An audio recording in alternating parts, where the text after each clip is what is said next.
தேவனுடைய பரிசுத்த நாமத்திற்கு ஸ்தோத்திரம் உண்டாவதாக. परमेश्वर के पवित्र नाम की महिमा हो. இந்த மனமகிழ்ச்சி நாளிலே நம்ம எல்லோரையும் தேவனாய் கர்த்தர் சுகத்தோடும் பலத்தோடும் சமூகத்துக்கு அழைத்து வந்தபடியால் தேவனுக்கு ஸ்தோத்திரம் செலுத்துவோமாக. इस मन खुशी के दिन में प्रभु ने हम सबको चंगा भला लगकर उनकी उपस्थिति पर लेकर आए, इसलिए प्रभु को धन्यवाद. இந்த நாளிலே கர்த்தர் நமக்கு கொடுக்கிற வேத வசனங்களை அப்படியே சன்னிதானத்திலே தியானிப்போமாக. और आज के दिन प्रभु देने वाले वचन को अभी हम ध्यान करें. சங்கீதம் 55 அதிகாரம் 22 வசனத்தை யாராவது ஒருவர் வாசிக்கலாம். भजन संगीता अध्याय 55 वचन 22. கர்த்தர் மேல் உன் பாரத்தை வைத்துவிடு, அவர் உன்னை ஆதரிப்பார், நீதிமானை ஒருபோதும் தள்ளாட ஒட்டார். உட்காரலாம். தேவனுடைய பரிசுத்த நாமத்திற்கு ஸ்தோத்திரம் உண்டாவதாக. परमेश्वर के पवित्र नाम की महिमा हो. भजन संगीता की पुस्तक अध्याय 55 वचन 22. अपना बोझ यहोवा पर डाल दे, वह तुझे संभालेगा, वह धर्मी को कभी टलने न देगा. கர்த்தர் மேல் உன் பாரத்தை வைத்து விடு, अपना बोझ यहोवा पर डाल दे அவர் உன்னை ஆதரிப்பார், और वह तुझे संभालेगा, நீதிமானை ஒருபோதும் தள்ளாட விட மாட்டார். धर्मी को कभी टलने न देगा. எல்லாருக்கும் பலவிதமான பாரங்கள் இந்த உலகத்திலே அவ்வப்பொழுது வந்து கொண்டிருக்கிறது. हम सभी को इस दुनिया में कई प्रकार की बोझ है. சில வேளையிலே தேவன் மேல் நாம் விசுவாசம் கொள்ளுகிறோம், कभी कभी परमेश्वर पर विश्वास करते हैं, சில வேளையிலே விசுவாசிப்பதை விட்டுவிட்டு நாம் கவலை கொள்ளுகிறோம். कुछ समय विश्वास को छोड़कर हम चिंता उठाते हैं, அதையே குறித்து மற்றவரிடத்திலே பேசுகிறோம். उस चिंता के बारे में ही दूसरे को बात இப்படி करते हैं. பேசிக்கொண்டே இருப்பதினால் ऐसे बातचीत करते रहने से டோட்டலாக ஆண்டவரை மறந்து விடுகிற ஒரு சூழ்நிலை அங்கே உருவாகிறது.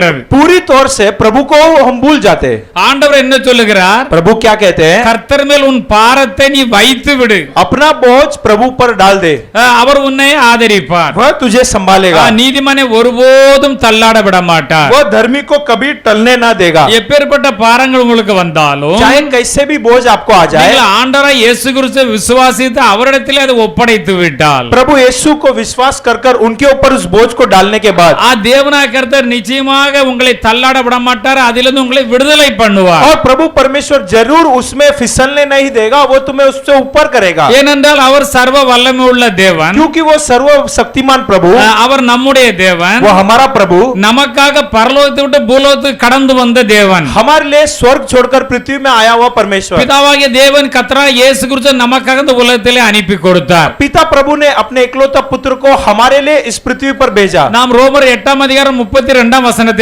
பார்த்தோமானால், रोमियो की पुस्तक 8वां अध्याय 32 वचन में அவர் பிதாவாகிய தேவன் தம்முடைய சொந்த குமாரன் என்றும் பாராமல் अपने इकलौता पुत्र भी नहीं देखकर நம்ம எல்லாருக்காகவும் கர்த்தராகிய இயேசு கிறிஸ்து இந்த உலகத்திலே அனுப்பி கொடுத்தார். हम सब के लिए प्रभु यीशु को इस दुनिया पर भेजा. அப்படி அனுப்பி கொடுத்தவர் ऐसा भेजा हुआ प्रभु நமக்காக நம்முடைய பாவங்களுக்காக அல்லது மீட்கும்படியே அவர் பாடுபட்டு கல்வாரி சிலுவையிலே மரித்து அடக்கம் பண்ணப்பட்டு உயிர் தெழும்புவதற்காக அவரை அனுப்பி கொடுத்தார். और उन्होंने क्यों भेजा? ताकि हमारे लिए अपने पापों को और अपने पापों को क्षमा करने के लिए, मारा जाने के लिए, गाड़ा जाने के लिए और तीसरा दिन जी उठने के लिए भेजा. அவர் தம்முடைய சொந்த குமாரனை அவர் கண்களுக்கு முன்பாகவே மரிக்கிறதை பார்க்க முடியாது, நமக்காக அப்படி செய்தார். अपने इकलौता पुत्र को उनकी आंखों के सामने मृत्यु के लिए समर्पित करते हुए हमारे लिए दिया. நம்முடைய பிள்ளைகளை யாராவது அடித்து விட்டால் நாம் பார்த்தோமால் நமக்கு எவ்வளவு கவலையாக இருக்கிறது. मान लो अगर अपना बच्चे को किसी और ने मार भी दिया तो हम क्या करें? நாம் அவர்களை விட மாட்டோம், हम तो उनको नहीं छोड़ेंगे, பதிலுக்கு பதில் செய்து விடுவோம். बदला का बदला लेंगे.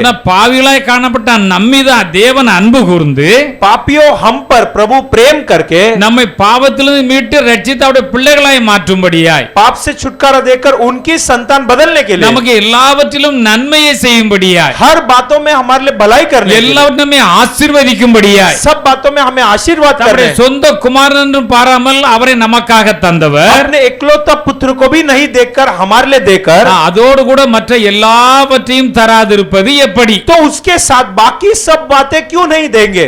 அவர் நமக்கு சுகம் தருகிறார், वो हमारे लिए चंगाई देते हैं, நம்முடைய தேவைகளை எல்லாம் அவர் சந்திக்கிறார், हमारे जरूरतों को पूरा करते हैं, எந்த பிரச்சனையிலிருந்து நமக்கு விடுதலை தருகிறார், उनसे भी समस्या से हमारे लिए நமக்கு छुटकारा, ஆறுதல் தருகிறார், हमें तसल्ली देते हैं, சமாதானம் தருகிறார், हमें शांति देते हैं, சந்தோஷம் தருகிறார், खुशी देते हैं, ஆவியானவரின் அபிஷேகத்தை தந்து நம்மை தினந்தோறும் நடத்துகிறார், आत्मा के अभिषेक देकर प्रतिदिन अगुवाई करते हैं, அவருக்கு ஊழியம் செய்ய நம்மளை எடுத்து பயன்படுத்துகிறார், उनके लिए सेवा करने के लिए हमें उपयोग करते हैं, முடியல நம்மை பரலோகத்துக்கு கொண்டு செல்லுகிறார். और अंत में स्वर्ग भी लेकर जाते हैं. இப்படி எல்லா காரியத்தையும் காரியத்தில் நமக்கு நன்மை செய்ய அவர் எப்போதும் எதிர்பார்த்து கொண்டே இருக்கிறார். ऐसे हर बातों में हमें भलाई ही करने के लिए प्रभु चाहते हैं. நம்முடைய வேலை நாம் அவரை கண்டிப்பாக விசுவாசிக்க வேண்டும். हमारा काम हम प्रभु पर विश्वास करें. எந்த அளவில் விசுவாசம் வைக்கிறோமோ जितना तक विश्वास रखते हैं அந்த அளவில் எப்பேற்பட்ட காரியமானாலும் தேவனாகிய கர்த்தர் நமக்காக செய்வார் என்று இந்த வேத வசனம் சொல்லுகிறது. तो जितना भी बड़े काम क्यों ना हो प्रभु हमारे लिए वो काम करेगा करके शास्त्र बोलती है. நமக்காக ஒரு குமாரனையே மரிப்பதற்கே ஒப்பு கொடுத்து விட்டால் हमारे लिए अपने इकलौते पुत्र को मरण के लिए समर्पित कर दिया. அதோடு கூட மற்ற எல்லாவற்றையும் அவருக்கு மீதி மீன்ஸ் மற்ற எல்லாமே சாதாரண காரியம்தான். तो अगर इतनी बड़ी कार्य दे दिया तो बाकी कार्य तो साधारण है उसके நீங்கள் लिए. கேட்கிற எல்லாவற்றையும் அவர் தராதிருப்பது எப்படி? तुम जो मांगते हो प्रभु कैसे नहीं देंगे? அவர் கண்டிப்பாக செய்வார் என்று वो எழுதப்பட்டுள்ளது. जरूर देंगे करके लिखा हुआ है. அவர் எல்லாவற்றையும் நாம் விசுவாசத்திலே நாம் பெற்றுக்கொள்ள வேண்டும் என்று வேதம் சொல்லுகிறது. हर बातों को अपने विश्वास से हम पा लेना चाहिए. நாம் விசுவாசம் குறித்து நிறைய கேள்விப்பட்டிருக்கிறோம். विश्वास के बारे में कई बातें हमने सुनी है. ஆண்டவரை விசுவாசிக்கிறவர்கள் प्रभु पर जो विश्वास रखते हैं அவர் செய்கிற கிரியைகளை தானும் செய்வார், जो कार्य क्रिया वो भी करेगा, அதை காட்டிலும் பெரிதான காரியங்களை செய்வான் என்று வேதம் சொல்லுகிறது. उससे भी बड़े कार्य वो करेगा करके शास्त्र में அவரை लिखा है. விசுவாசிகள் ரட்சிக்கப்படுவார்கள், उन पर जो विश्वास करते हैं वो उद्धार पाते அவரை हैं. விசுவாசிகள் நித்திய ஜீவனை பெற்றுக் கொள்வார்கள். उन पर जो विश्वास करते हैं अनंत काल की जीवन पाते அவரை हैं. விசுவாசிக்கிறவர்களுக்கு எந்த காரியத்தை கேட்டாலும் அவர் செய்கிறவராய் இருக்கிறார். उन पर विश्वास करने वाले को कौन से भी कार्य वो करता है. என்னென்ன முதல் வசனத்திலே வாசித்தோம், हम अभी शुरुआत के वचन में पढ़े, கர்த்தர் மேல் உன் பாரத்தை வைத்து விடு, अपना बोझ यहोवा पर डाल, அவர் உன்னை ஆதரிப்பார், वह तुझे संभालेगा, அவர் நீதிமானை ஒருபோதும் தள்ளாட விட மாட்டார், धर्मी को कभी टलने न देगा, அவர் கைவிடவே மாட்டார். वो कभी नहीं छोड़ेगा. யாரை கைவிட மாட்டார்? किसको नहीं छोड़ेंगे? நீதிமானை. धर्मी को. இப்ப நாம எல்லாரும் யார் இப்போ? अभी हम सब कौन है? வாய் திறந்து சொல்லுங்க. நீதிமான். நிறைய பேர் வாயை மூடிட்டு பயந்துகிட்டு இருக்காதங்க. और हम सब धर्मी लोग हैं. பாவம் இருந்தாலும் ஆண்டவரை அறிக்கை பண்ணி விட்டுறேன், சரியா இருந்தேன், நீதிமான்னு தைரியமா சொல்லுங்க. पाप रहेगा तो भी कबूल करके हम कबूलत कर लेंगे, धर्मी करके खुलकर बोलो. ரோமர் 4:25 வசனத்தை வாசிக்கலாம். रोमियो 4:25 को पढ़ सकते हैं. அவர் நம்முடைய பாவங்களுக்காக ஒப்பு கொடுக்கப்பட்டார், அவர் நம்முடைய பாவங்களுக்காக ஒப்பு கொடுக்கப்பட்டும் நாம் நீதிமான்களாக்கப்படுவதற்காக எழுப்பப்பட்டும் இருக்கிறார். நாம் நீதிமான்களாக்கப்படுவது எழுப்பப்பட்டும் இருக்கிறார். वह अपने अपराधों के लिए पकड़वाया गया और हमारे धर्मी ठहरने के लिए जिलाया भी गया. நம்முடைய பாவங்களுக்காக அவர் ஒப்பு கொடுக்கப்பட்டு அவர் கல்வாரி சிலுவையில் ரத்தம் சிந்து மரித்து அடக்கம் பண்ணப்பட்டார். हमारे पापों के लिए प्रभु को मारा गया और क्रूस पर और फिर गाड़ा गया. நாம் நீதிமான்களாக்கப்படுவதற்காக உயிர் தெழுந்து விட்டார். और हम धर्मी होने के लिए जिलाया भी गया. அவரை விசுவாசித்து முழுகிய ஞானஸ்நானம் பெற்று பரிசுத்த அபிஷேகத்தை பெற்றுக்கொண்டோம். उन पर विश्वास करके हमने डूबकर पिता पुत्र पवित्र आत्मा के नाम से बपतिस्मा पा लिए. வேதம் என்ன சொல்லுகிறது? शास्त्र क्या कहती நம்முடைய है? பாவங்களுக்காக ஒப்பு கொடுக்கப்பட்டார். हमारे पापों के लिए उनको समर्पित किया நாம் गया நீதிமான்களுக்காக அவர் எழுப்பப்பட்டு உயிரோடு எழுந்து விட்டார். और हम धर्मी होने के लिए प्रभु को जिलाया गया, அவரை जिलाया गया. ஏற்றுக்கொண்டு நம்முடைய தேவனாக நாம் மாற்றி விட்டோம். और उनको स्वीकार करके हमने उनको प्रभु करके ग्रहण किया. பிள்ளைகளாக மாறி விட்டோம். उनके संतान हम बन गए. இப்ப உங்களுக்கு புரிகிறதா? अभी आपको समझ में आ रहा இப்ப है? நாம நீதிமானா நீதிமான் இல்லையா? तो हम अभी धर्मी है कि नहीं है? சொல்லுங்க. நாம எல்லாரும் हम सब धर्मी. நாம் எல்லாரும் நீதிமான்கள். தைரியமா சொல்லலாம். तो हम सब धर्मी है, इसे हम धैर्य से कह सकते हैं. கர்த்தராகிய இயேசு கிறிஸ்து மூலமாய் பிதாவுக்கு நாம் நீதிமான்களாய் காணப்படுகிறோம். प्रभु यीशु के कारण पिता के सामने अभी हम धर्मी है. நம்முடைய நீதியினால் அல்ல, हमारे धार्मिकता से नहीं. கிறிஸ்துக்குள்ள நம்மை வைத்து பிதாவாகிய தேவன் பார்க்கிறார். मसीह के अंदर हम है, ये बात को पिता देखते हैं. கர்த்தராகிய இயேசு என்ன சொல்லுகிறார்? प्रभु यीशु क्या कहते हैं? நான் உங்களை பரிசுத்தப்படுத்தியிருக்கிறேன், मैंने तुम्हें पवित्र किया हूं, நான் பரிசுத்தராயிருக்கிறேன், मैं पवित्र हूं. நீங்கள் உங்கள் நடக்கையில் எல்லாவற்றிலும் பரிசுத்தமா இருக்கணும். तुम भी तुम्हारे सारे चाल चलन में पवित्र बनो. நீங்கள் பேசுகிறதா இருக்கட்டும், बातचीत हो, நீங்கள் சிந்திக்கிறதா இருக்கட்டும், सोचना हो, நீங்கள் என்ன செயல்படுகிறதா இருக்கட்டும், उनसे भी कार्य हो, உங்கள உடையா இருக்கட்டும், तुम्हारा वस्त्र हो, உங்கள நடையா இருக்கட்டும், तुम्हारा चाल चलन हो, உங்கள் பார்வையா இருக்கட்டும், तुम्हारा देखना नजर हो, உங்கள் சிந்தனையா இருக்கட்டும், तुम्हारा सोच हो, மற்றவர்களுக்கு உதவி பண்ணுகிறதா இருக்கட்டும், दूसरों को मदद करने में, ஆண்டவருக்கு ஊழியம் செய்கிறதா இருக்கட்டும், प्रभु को सेवा करने में, ஆண்டவருக்கு கொடுக்கிறதா இருக்கட்டும், प्रभु को देने में, எல்லாவற்றிலும் நீங்கள் என்னை போல பரிசுத்தராய் இருங்கள் என்று ஆண்டவர் ये சொல்லுகிறார். सारे बातों में प्रभु के समान पवित्र रहना है. கர்த்தர் மேல் உன் பாரத்தை வைத்து விடு, अपना बोझ प्रभु पर डाल. அவர் நீதிமானை ஒருபோதும் தள்ளாட விட धर्मी மாட்டார். को कभी नहीं छोड़ेगा. அந்த பாரத்தை அவர் நீக்கி உங்களுக்கு சமாதானத்தை சந்தோஷத்தை அருளி செய்வார். उस बोझ को प्रभु हटाकर तुमको खुशी और शांति देगा. நாம் இங்கே மோசே பக்தனை குறித்து பார்க்கின்ற பொழுது मूसा भक्त के बारे में हम देखते நாம் समय எல்லோரும் நன்றாக அறிந்திருக்கிறோம். हम सब तो अच्छे से जानते हैं. ஆண்டவர் அவரை அழைத்தார். प्रभु ने मूसा को बुलाया. அவர் 40 வருஷம் வனாந்தரத்தில் இருந்தார். 40 वर्ष जंगल में थे. ராஜாத்திக்கு மகனாக வளர்ந்தவர் 40 ஆண்டு காலம். और 40 साल राजा के बेटे के समान उनको पाला गया। ஆண்டவர் உள்ளத்திலே பேசினபடியினால் प्रभु में मन में बातचीत किया, சில इसलिए நீதியை நடப்பிக்க அவர் முன் வந்தார். कुछ धार्मिक काम कराने के लिए आगे बढ़कर आए। சில பிரச்சனை அவர்கள் வந்து அங்கே அந்த ராஜ அரண்மனை விட்டு அவர் நேரே போய்விட்டார், வெளியே போக வேண்டிய சூழ்நிலை ஏற்பட்டது. राजमहल को छोड़कर एक परिस्थिति ऐसे भी आई कि छोड़कर चले गए। 40 வருஷம் அங்கே அவர் ஆடு மேய்த்தவராய் காணப்பட்டார். 40 वर्ष गाय बकरी चराए ஆண்டவர் அவரை பழக்கினார். और प्रभु ने सिखाया। 40 ஆண்டு முடிவிலே வந்து முட்செடியில அக்கினினால் தேவன் அவருக்கு காட்சி அங்கே தரிசனம் கொடுத்தார். दूसरा 40 वर्ष खत्म होने के बाद प्रभु ने कांटों की झाड़ों में आग के समान दर्शन दिया। அவர் வந்து அடிமைத்தனத்தில் இஸ்ரவேல் ஜனங்களை மீட்கும்படியே தேவன் அனுப்பி வைத்தார். गुलामीपन में जो इस्राएल लोग फंसे थे उनको छुटकारा देने के लिए प्रभु ने मूसा को चुना। அங்கே பார்வோனிடத்திலே வந்து அவர் பேசி இந்த ஜனங்களை விடுவிக்க வேண்டும். फिरौन से आकर बातचीत करके गुलामीपन के इस्राएल को छुटकारा देना இந்த है। இஸ்ரவேல் ஜனங்கள் அடிமையா இருந்த அத்தனை வேலைகளையும் செய்து கொண்டிருக்கிறார்கள். इस्राएली लोग गुलामी में हर प्रकार की गुलामी के काम कर रहे थे। இவர் வந்து ஆண்டவர் சொன்ன பிரகாரம் 10 விதமான அற்புதங்களை அதிசயங்களை நடப்பித்தார். प्रभु ने फिरौन के सामने इनके कहने से 10 प्रकार के अद्भुत कार्य प्रभु ने किया।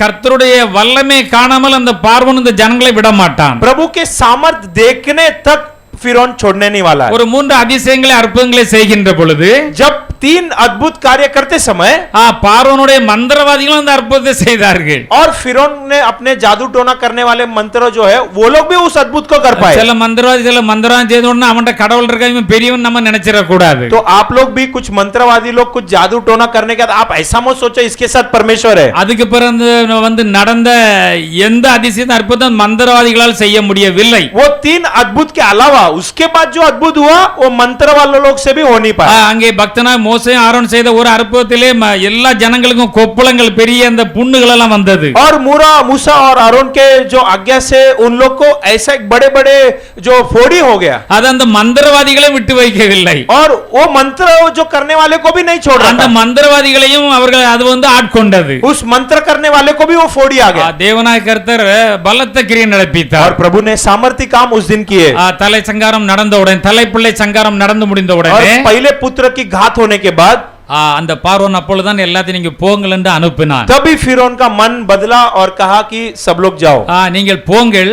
आप जाओ। அப்பொழுது ஆண்டவர் சொன்ன போகும்போது நீங்க இவ்வளவு நாள் உழைத்திருக்கிறீர்கள். और तो प्रभु ने कहा कि तुम लोग इतना दिन मेहनत किए। அதற்கு சம்பளமாக நீங்கள் கேட்டு வாங்கள். அதாவது பொன் வெள்ளி வெண்கலம் வந்து விலையுந்த உடைகளை கேட்டு வாங்குங்கள். तब प्रभु ने कहा कि सोना चांदी कंस जो भी है पूछ कर मांगो। நான் அவருடைய மனதிலே நான் கிரியை செய்வேன். उनके मन में क्रिया करूंगा। எகிப்தியர் மனதிலே கிரியை செய்வேன். मिस्र के लोगों के मन में क्रिया நீங்கள் करूंगा। கேட்கிறதெல்லாம் கிடைக்கும். जो भी मांगोगे मिलेगा। இதை மோசே அறிவித்து விட்டார். मूसा ने घोषणा कर दिया। யார் யாரெல்லாம் விசுவாசித்து என்னென்ன கேட்டார்களோ जो लोग भी विश्वास करके जो भी मांगे நீ வாங்கிட்டு என்ன கேட்டாலும் கொடுத்து விட்டார்கள். जो भी मांगे उनको मिल गया। ஆண்டவர் மனதை மாற்றி வைக்கிறார். और प्रभु मन को बदल देता है। இதெல்லாம் வாங்கிட்டு கடந்து வர்றாங்க, பார்த்தா செங்கடல் இருக்குது, அங்க வந்து நிற்கிறார்கள். अब सब कुछ हो गया, मिल गया और अब आ रहे लाल समुद्र। பெரிய கூட்டம், बड़ा झुंड।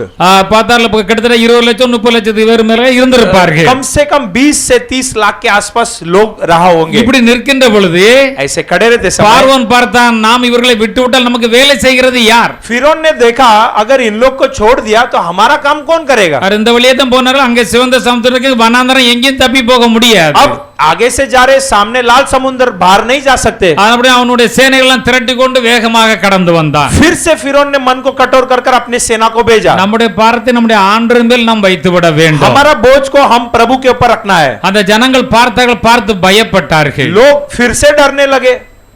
ஜனங்கள் வாயை வச்சு சும்மா இருக்கல. लोग मुंह को रखकर शांत नहीं बैठे।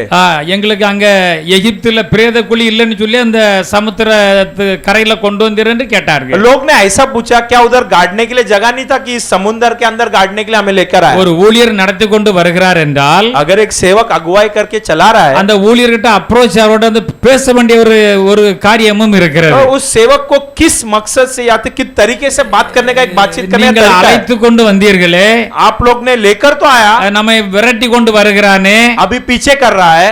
இவ்வளவு அற்புதங்கள் அதிசயங்கள் செய்தீர்கள் அல்லவா, इतना अद्भुत आश्चर्य काम आपने किया। இப்பவும் ஒரு அற்புதம் செய்தங்களை நடத்தி கொண்டு போறீர்கள் என்று தான் கேட்டிருக்க வேண்டும். लोग ऐसा पूछना चाहिए था कि अभी भी आप एक अद्भुत करिए और हमें बाहर இந்த निकालिए। ஜனங்கள் அடிமையில வந்து பயந்து போய் लोग जो है गुलामी में और डर कर, ஆண்டவர் செய்த 10 விதமான அற்புதங்களை கண்டவர்கள் இவர்கள். ये लोग प्रभु ने जो 10 जो अद्भुत किए देखे हुए लोग, ஏனென்றால் அத்தனை ஆபத்துகளும் அந்த எகிப்தியருக்கு தான் வந்தது. सारे नुकसान उस मिस्र के ही आए। இந்த இஸ்ரவேல் ஜனங்களுக்கு ஒன்றுமே வரவில்லை, தேவன் பாதுகாத்தார். इस्राएल लोग को कुछ भी नहीं हुआ, ஆனால் அவர்களுக்கு சரியான விசுவாசம் இல்லை, एक ठीक का विश्वास नहीं है, அவிசுவாசமாய் பேசினார்கள். अविश्वास से बातचीत किए। அப்பொழுது மோசே சொன்னார், யாரும் பயப்படாதிருங்கள், मूसा ने कहा कोई मत डरो, ஆண்டவர் நம்மை பாதுகாப்பார், प्रभु हमें संभालेंगे, தைரியமா இருங்க धैर्य से रहो। என்று சொன்ன உடனே ऐसे बोलते समय ஆண்டவர் என்ன செய்தார் என்றால், प्रभु ने क्या किया, ஜனங்களுக்கு முன்னாக நடந்து சென்ற தேவதூதனானவரோ उस लोगों के आगे जो स्वर्गदूत अगुवाई किया அந்த அக்கினி ஸ்தம்பமும் और जो आग की स्तंभ அங்கிருந்து அகன்று வந்து இந்த ஜனங்களை முன்னால் விட்டு இவர்களுக்கு நடுவாகவும் இவர்களுக்கு பின்னாலே நின்றது. और इस लोगों के पीछे उस आग के स्तंभ आ गई। அதுக்கு பின்னால யார் நிற்கிறா, அங்கே பார்வோனுடைய சேனைகளும் இருக்கிறது. उस आग के स्तंभ के पीछे फिरौन और उसकी सेना। ராத்திரி முழுதும் ஒண்ணே நெருங்க விடவில்லை ஆண்டவர். ओ प्रभु ने रात भर उनको सामने आने नहीं दिया। நல்லா யோசித்து பாருங்க, अच्छे से सोच कर அது வந்து देखो, இஸ்ரவேல் ஜனங்களுக்கு வெளிச்சமா இருக்குதான். वो इस्राएल लोगों के लिए जो उजाला के समान, அந்த எகிப்து ஜனங்களுக்கு வந்து இருட்ட ஒரு ஆளையும் பார்க்க முடியாத இருட்டா இருக்கிறதா. और मिस्र लोग के लिए अंधेरा। இது நமக்கு எல்லாருக்கும் நன்றாக தெரியும். ये सब बातें हम सबको पता है। செங்கடலை கடத்தி கொண்டு போனார், और लाल समुद्र को पार कर இஸ்ரவேலை மீட்டெடுத்தார். इस्राएल लोग को छुटकारा दिया। மீதிய எகிப்தியர் எல்லாம் எத்தனை பேர் இவங்களுக்கு புறப்பட்டு வந்தாலும் அத்தனை பேரையும் அங்கே கடலிலே மாண்டு போனார்கள். जितने भी लोग आए समुद्र के अंदर डूबकर मर गए। இப்பொழுது காண்கிற எகிப்தியரை நீங்கள் இனி ஒருபோதும் காண மாட்டீர்கள் என்று மோசே சொன்னார். मूसा ने कहा अब जो मिस्र को देख रहे हो इनको कभी नहीं देखोगे। கர்த்தர் உங்களுக்காக யுத்தம் பண்ணுவார் என்று சொன்னார். प्रभु तुम्हारे लिए युद्ध करेगा करके कहा। அப்படியே கர்த்தர் யுத்தம் பண்ணினார். वैसे प्रभु ने युद्ध किया। இத்தனை அதிசயங்களை அற்புதங்களை பக்தனாக மோசேயும் செய்தார். इतने अद्भुत कार्य मूसा ने किया, அந்த ஜனங்களும் அறிந்திருந்தார்கள். लोग भी जाने थे, ஆனால் இந்த ஜனங்கள் பெருங்கூட்டம் ஜனங்கள் लेकिन लोग बड़ा झुंड இத்தனை அதிசயத்தை கண்ட பின்பும் इतना अद्भुत देखने के बावजूद அந்த ஊழியக்காரர் மோசேக்கு ஏராளமான தொல்லைகளை கொடுத்தார்கள். उस सेवक मूसा को कई प्रकार के परेशानियां दे। பாருங்கள், அவர்கள் செங்கடலை கடந்த பின்பாக அவர்கள் வந்து ஒரு இடத்துல தண்ணீர் குடிக்கும்போது கசப்பாக இருந்தது. और लाल समुद्र पार करके एक जगह पर गए, पानी कड़वा था, அப்பொழுதும் முறுமுறுத்தார்கள். तब भी कुटकुटाए। மோசே ஆண்டவரிடத்திலே ஜெபம் பண்ணினார். मूसा ने प्रभु से बातचीत किया, ஆண்டவர் மரத்தை காட்டினார். प्रभु ने एक वृक्ष को दिखाया। எவ்வளவு அற்புதமான தேவன்! कितना अद्भुत அதை परमेश्वर। வெட்டி தண்ணியில போட்டு தேனாக தண்ணி மாறிவிட்டது. और उस वृक्ष को काटकर पानी में डाले, पानी मधुर हो गया। ஒரு வனாந்தரத்தில் ஆண்டவர் கொண்டு போகிறார். जंगल में प्रभु लेकर जा रहे हैं, அவர்கள் வெயில் மேல படக்கூடாது. और धूप नहीं लगना चाहिए। என்ன அருமையான தேவன்! कितना अच्छा முழு परमेश्वर। மேக சம்பத்தை அவர்களுக்கு கரெக்டா வச்சு அவளை அப்படியே நடத்தி கொண்டு போறார். और बादल को प्रभु ने उनके ऊपर लेकर आया ताकि ठंडक में आगे बढ़े। வனாந்தரத்திலே ஆகாரம் வேண்டும். और जंगल में भोजन जरूरत है। தேவதூதர் சாப்பிடுகிற அந்த மன்னாவை கொடுத்து அவர்களை அழைத்து கொண்டு போகிறார்கள். स्वर्गदूत लोग खाने वाले उस मन्ना को प्रभु ने देकर उनको अगुवाई किया। ஆனால் அந்த ஜனங்கள் வந்து ஆண்டவருடைய அதிசயங்களை அற்புதங்களை எண்ணி பார்க்காமல் போய்விட்டார்கள். लेकिन लोग परमेश्वर के अद्भुत को सोचकर नहीं देखे। பாருங்க, அந்த ஆகாரத்தை சாப்பிட்ட யாருக்கும் 40 வருஷம் நோயே வரல. उस भोजन खाया हुआ लोग को किसी को 40 साल बीमारी नहीं आया। நீ திடீர்னு ஏதாவது ஒரு ஆகாரத்தை சாப்பிட்டு அடுத்த நாளே பேதி வாந்து வந்துட்டியா ஜெபம் பண்ணுங்க என்னன்னு கேட்டா ஃபுட் பாய்சன் அப்படிங்கறாங்க. और आज देखो एक दिन बाहर का कुछ खाना खाते, अगला दिन जुलाब होता है, या प्रार्थना करो और पूछेंगे तो फूड पॉइजन बोलते हैं। ஆண்டவர் அவ்வளவு அருமையான ஆகாரத்தை கொடுத்திருந்தார். प्रभु ने इतना अच्छा आहार को दिया, அது தேனிட்ட பணிகாரம் மாதிரி இருக்குமா. और वो जो मध है, मध से बना हुआ एक छोटा छोटा रोटी के समान थे। புது ஒலிவ எண்ணெய் விட்டு செய்த சாப்பாடுமா இருக்குமா. एक नया जो जैतून के तेल से बनाया गया के एक रोटी के समान होता। இன்னைக்கு நமக்கு அப்படி கிடைச்சா ரொம்ப சந்தோஷமா இருக்கும். आज हमें वो मिले तो बहुत आनंद होगा। இவ்வளவு சாப்பிட்ட பின்பும் इतना खाने के बाद எது भी ஒன்று கிடைத்தா உடனே கோபப்படுறது, பேசுறது, வாயில வந்ததெல்லாம் பேசுறது. कुछ भी हो जाए तुरंत गुस्सा होना, जो मुंह में आया बात करना। அவர் என்ன சொல்லுகிறார் என்றால், क्या कहते हैं, நாங்க அங்க எகிப்தில் இருந்தோமே, हम मिस्र में थे அங்க கொம்மட்டி காய் கிடைச்சது, और हमको उधर अच्छा सा एक जो भाजी मिला, ஏதோ கொஞ்சம் மீன்கள்லாம் கிடைச்சது, और थोड़ा मच्छी भी मिला, பூண்டு கிடைச்சது, और जो लहसुन मिला, கீரை கிடைச்சது, और जो हरा भला जो भाजी मिला, இப்படி ரொம்ப சாதாரணது கிடைச்சது. ये सब हमको उधर मिला। அத பெருமையா பேசுறாங்க பாருங்க. जो मिस्र में खाना मिला उससे घमंड से बात किया। தேவதூதர் சாப்பிடுற ஆகாரத்தை கொடுத்து ரொம்ப சுவையா சாப்பிட்டு போற ஆட்கள், स्वर्गदूत खाने वाले रोटी को खा के जा रहे हैं ये लोग, அவர்கள் வந்து ஆண்டவரத்தில் முறுமுறுக்கிறார்கள். ये लोग प्रभु से अभी कुटकुटा रहे, அந்த மோசத்தில் முறுமுறுக்கிறார்கள். मूसा से कुटकुटाए, நாங்க இந்த ஆகாரத்தை தான் சாப்பிட வேண்டியது இருக்கு. रोज यही खाना खाने का है। அங்க இருந்து அந்த பூண்டு சாப்பிட்டு இருப்போமே, वहां पर रहते तो लहसुन खाते அந்த थे, கீரை சாப்பிட்டு இருப்போமே, तो हरा भरा भाजी खाते थे। கல்யாணம் முடிஞ்சு மாமியார் வீட்டுக்கு தான் போறோம்னு வச்சுக்கிடுவோமே, मान लो हम शादी होकर अपने जो ससुर सास के घर पे जा रहे हैं, நமக்கு என்ன கீரையே வச்சு தருவாங்க. क्या हमारे लिए क्या हरा भाजी देंगे? என்ன வச்சு தருவாங்க? हमको क्या देंगे? என்ன தருவாங்க? சிக்கன், மட்டன், பிரியாணி இல்லையா? और हम जब अपने सास ससुर के घर पे आएंगे चिकन देंगे, मटन देंगे, अच्छा खाना देंगे, நல்ல கொடுப்பார்கள். अच्छा खाना देंगे। இவ பார்த்தா எனக்கு அந்த பூண்டு வேணுமா, அந்த கொம்மட்டிக்கு நம்ம கொம்மட்டிக்கா தும்பமா. और ये लोग देखो लहसुन चाहिए और वो कुछ तो एक भाजी है वो चाहिए बोल रहे हैं। ஜனங்கள் ரொம்ப தொல்லை கொடுத்தார்கள் பாருங்க. लोगों ने बहुत परेशानी किया। என்னாகும் 11ஆம் அதிகாரம் 11ஆம் வசனத்தை வாசிக்கலாம். गिनती अध्याय 11 वचन 11। அப்பொழுது மோசே கர்த்தரை நோக்கி, அப்பொழுது மோசே கர்த்தரை நோக்கி, நீர் இந்த ஜனங்கள் எல்லாருடைய பாரத்தையும் நீர் இந்த ஜனங்கள் எல்லாருடைய பாரத்தையும் என்மேல் சுமத்தினதினால் என்மேல் சுமத்தினதினால் உமது அடியானுக்கு உபத்திரம் வர பண்ணினது என்ன? உமது அடியானுக்கு உபத்திரம் வர பண்ணினது என்ன?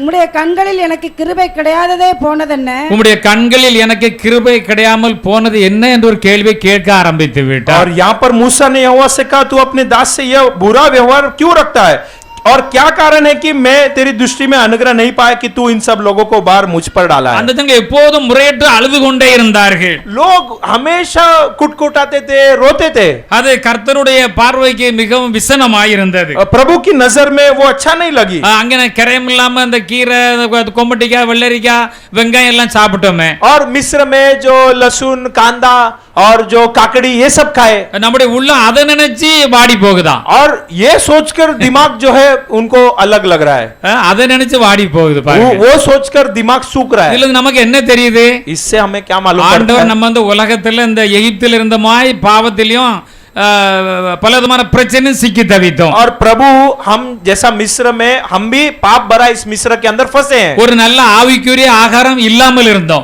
एक अच्छा आत्मिक आहार के बिना हम थे। கர்த்தருடைய வசனங்கள் சரியாக கிடைக்காத இடத்திலே இருந்தோம். प्रभु की वचन ठीक से न मिला हुआ एक जगह पे हम थे। இப்பொழுது ஆண்டவர் ரட்சித்து நம்மளை தேவனுடைய திருச்சபையாக கூட்டி சேர்த்து இருக்கிறார். और अब प्रभु ने हमें उद्धार करके एक कलीसिया के समान बनाया। இப்ப நாம எல்லாம் ரட்சிக்கப்பட்டிருக்கிறோம். अभी हम सब उद्धार पाए। வேத வசனத்திலே எல்லோரும் வளர்ந்திருக்கிறோம். शास्त्र के वचन में हम सब आगे बढ़े हैं। ஆண்டவர் அதுவும் போதான வார வாரம் வேத வசனத்தை தேவனுடைய ஜனங்களுக்கு கற்பிக்க வைத்திருக்கிறார். और केवल उतना नहीं, हर हफ्ता आप लोग को अच्छा अच्छा वचन நாம मिलता है। பலமான ஆகாரத்தை சாப்பிடுகிறோம். और हम एक हष्ट-पुष्ट की आहार खाते அப்ப हैं। எவ்வளவு சந்தோஷமா இருக்கணும். हम कितना खुशी रहना है। பிரச்சனைகள் எங்கேதான் வராது? समस्या तो किधर नहीं है, பிரச்சனைகள் வரும். समस्या जरूर आएगी। வனாந்தல் நடக்கும்போது தண்ணி இல்ல தான். जंगल जाते समय पानी नहीं है। மோசேட்ட ஆண்டோட ஜெபம் பண்ணி தண்ணி தாங்கன்னு தான் கேட்டிருக்கணும். वे लोग ऐसा बोलना चाहिए था, मूसा प्रभु से बात करके पानी दो। உடனே முறுமுறுத்து கல்ல தூக்கிட்டு இப்ப தண்ணி தாரல கல்ல தூக்கி எரிஞ்சிரும் और அப்படிங்கறாங்க. तुरंत देखो मूसा पे गुस्सा होकर पत्थर हाथ में लेकर पानी देते हैं कि नहीं, ऐसा गुस्सा हो गया। ஆண்டவர்ட்ட கேட்டோம்னா ஆண்டவர் உடனே அந்த கற்பாறையில இருந்து தண்ணி எடுத்து கொடுப்பான்னு சொல்றாரு. और प्रभु ने देखो चट्टान से पानी आएगा करके प्रभु ने कहा। அப்ப ஊழியத்தை கேட்க வேண்டியது முறை இருக்கிறது. और एक सेवक से पूछने का एक तरीका है, அத முறையா தான் கேட்கணும். उसे एक एक एक तरीका है, இந்த उस ஜனங்கள் तरीका से எதுக்கு पूछो। முறுமுறுத்து கொண்டு எல்லாம் கல்லோட தான் கையில போவாங்க. और ये लोग देखो पत्थर हाथ में रखकर मूसा के विरोध खड़े। அப்படிலாம் போக கூடாது. ऐसा नहीं जाना है। அப்போ தேவனுடைய பிள்ளைகளா கவனமா இருக்கணும். और परमेश्वर के लोग हम जरा सावधान रहना है। ஆண்டவர் நம்மை ரட்சித்து இருக்கிறார். प्रभु ने उद्धार किया, ஒரு அருமையான சபையில வைத்திருக்கிறார். एक अच्छा कलेशा में ஒரு रखा है, சத்தியமான சபையில एक வைத்திருக்கிறார். सत्य कलेशा में रखा है, சத்தியத்தை போதிக்கிறதிலே வைத்திருக்கிறார். एक सत्य को शिक्षा की இப்ப जगह पे நம்ம रखा है। வந்து அந்த மன்னா சாப்பிடுறது போல நாம் வந்து நல்ல ஆகாரத்தை சாப்பிட்டு கொண்டிருக்கிறோம். जैसा हम मन्ना के समान एक अच्छा भोजन हमें मिलते இந்த रहता है। ரட்சிக்கப்படுவதற்கு முன்பாக ஏதோ ஒரு ஆகாரத்தை சாப்பிட்டு கொண்டிருந்தோம். उद्धार के पहले कुछ तो आहार खाए थे, ஒரு நிம்மதி இல்லாமல் இருந்தோம். एक चैन के बिना थे, வாழ்க்கையில் ஒரு பரிசுத்தம் இல்லாமல் இருந்தோம். एक पवित्रता के बिना थे, ஒரு ஆவிக்கிற ஆகம் இல்லாமல் இருந்தோம். एक आत्मिक आहार के बिना थे। ஆனா இப்போ தேவனுடைய ஜனங்கள் என்ன செய்றாங்க? பிரச்சனை வந்த உடனே परमेश्वर के लोग आप लोग को जब समस्या आता है तो வேற எங்கேயாவது போயிடலாமா? किधर और जाने का क्या? ஏதோ பழைய இடத்துக்கு போயிருவோமா, क्या पुराना जगह पे चले जाए, பழைய பாவத்துக்கு போயிடலாமா, क्या पुराने पाप में चले जाए। பழைய ஜனங்களோட பாவத்துல இருந்தா அப்ப நல்லா தானே இருந்தோம். हम जब पाप करते थे दूसरे लोग के साथ तभी तो अच्छा था। இப்ப நமக்கு பிரச்சனை வருகிறது. अभी हम समस्या में है। இல்ல அருமையானவர்களே, ऐसा नहीं प्रियो, தேவன் நம்மை அவர் அறிந்திருக்கிறார், प्रभु हमें जाना है, அவர் நம்மை நினைத்திருக்கிறார், हमें सोचा है, அவர் நமக்கு நன்மைகளை செய்வார். वो हमारे लिए भलाई करेंगे। தேவன் ஒருபோதும் நம்மை கைவிட மாட்டார். प्रभु हमें कभी नहीं छोड़ेंगे। பிரச்சனைகள் வந்தாலும் அது வந்து கொண்டே இருக்கட்டும். समस्या आने दो, वो आते रहेगी। ஆண்டவர் நோக்கி பார்க்கின்ற பொழுது प्रभु की ओर देखते समय அதற்கான விடுதலை ஆண்டவர் கண்டிப்பாக தருவார். उसकी छुटकारा जरूर प्रभु देंगे। நம்மை ரட்சித்து நம்மை கைவிட்டு விட மாட்டார். हमें उद्धार किया परमेश्वर हमें नहीं छोड़ेंगे। அவசரப்பட்டு எந்த முடிவும் யாரும் எடுத்து விட கூடாது. और घाई करके कोई कुछ निर्णय मत लो। ஆவிக்குரிய வாழ்க்கையை யாரும் இழந்து விட கூடாது. आत्मिक जीवन खो मत बैठो। எங்கேயுமே ஒரு விவரம் இல்லாததுல போய் நான் அங்க போனேன் ரொம்ப நல்லா இருந்து நல்லா தான் இருந்துன்னு சொல்லுவீங்க. और हम उधर जाएंगे तो अच्छा था, अच्छा है बोलेंगे। கொஞ்ச நாள் போன பிறகு தான் உங்களுக்கு தெரியும். थोड़ा दिन जाने के बाद आपको मालूम எதை पड़ेगा। பார்த்து நல்லா இருந்துன்னு சொன்னீங்க? क्या देखकर अच्छा कहा? நீங்க வந்து ராஜாஜி ராஜா கர்த்தத்தோட ஒரு ஸ்டாண்டர்ட் லைஃப்ல இருந்தவங்க. आप लोग राजाओं के राजा एक अच्छा एक स्थिति में थे। அந்த ஜனங்கள் எங்களுக்கு கொம்பட்டிக்காய் வேணும், வெள்ளரிக்காய் வேணும், வெங்காயம் கீரை வேணும் போக கூடாது. और वो लोग देखो हमको काकड़ी चाहिए, लहसुन चाहिए, ऐसा जगह पे नहीं जाना है। ஆனபடியினாலே இந்த மோசேக்கு தொல்லை கொடுத்தார்கள். इसलिए मूसा को बहुत दबावट दिए। அவரும் பாவம் பாருங்க, वो भी बेचारा देखो, உடனே ஆண்டவர்கிட்ட கேட்கிறார். वो प्रभु से पूछता है, அவர் கர்த்தரை நோக்கி விண்ணப்பம் பண்ணுகிறார். प्रभु को देखकर विनती करता இருந்த है, ஜனங்கள் எல்லாருடைய பாரத்தையும் என்மேல் சுமைத்து இருக்கிறதினால் ये सब लोगों का बोझ आपने मेरे ऊपर चढ़ा, इसलिए உமது அடியானுக்கு உபத்திரம் வர பண்ணினது என்ன? आपके दास मुझे ये उपद्रव आने के लिए आपने क्यों रखा? கொஞ்சம் அவசரப்பட்டு விட்டார். ये भी थोड़ा गायगर्दी कर உம்மிடத்தில் दिया। எனக்கு கிருபை கிடைக்காமல் போனது என்ன? आपके पास मुझे क्यों परमेश्वर की अनुग्रह नहीं मिली? அந்த ஜனங்கள் தொல்லை தான் கொடுத்தார்கள். उस लोग ने तो परेशानी दिया। மோசே பக்தனுக்கும் தெரியும், ये मूसा भक्त को भी पता है, இதுக்கு முன்ன எத்தனையோ அற்புதங்களை ஆண்டவர் செய்திருக்கிறார். इसके पहले कितना अद्भुत कार्य प्रभु ने இப்பொழுதும் அந்த किया। ஆண்டவர் அதைத்தானே செய்வார். अभी भी प्रभु वही अद्भुत करेंगे। இந்த ஜனங்கள் ஏராளமான தொல்லைகளை கொடுத்த உடனே लोग बहुत परेशानी किया, इसलिए ஆண்டவரே நீர் எதுக்கு இப்படி செய்து விட்டீர்? ये प्रभु आपने क्यों ऐसा किया? நீர் இந்த ஜனங்களை நீர் என்னிடத்தில் கொடுத்தீரே, ये लोगों को आपने मुझे दिया, அந்த ஜனங்கள் எல்லாருடைய பாரத்தையும் என் மேல் எதிர்க்க வைத்தீர். इस लोगों की बोझ मेरे ऊपर क्यों रखा? உங்களுடைய கண்களிலே எப்படி எனக்கு கிருபை கிடைக்காமல் போய்விட்டது? आपके नजर में मुझे दया क्यों नहीं मिला? இன்னொரு வசனத்தையும் வாசிக்கலாம். और एक वचन पढ़ेंगे, அதே அதிகாரத்தில் 14ஆம் வசனத்தை வாசிக்கலாம். उसी गिनती 11 अध्याय 14 वचन।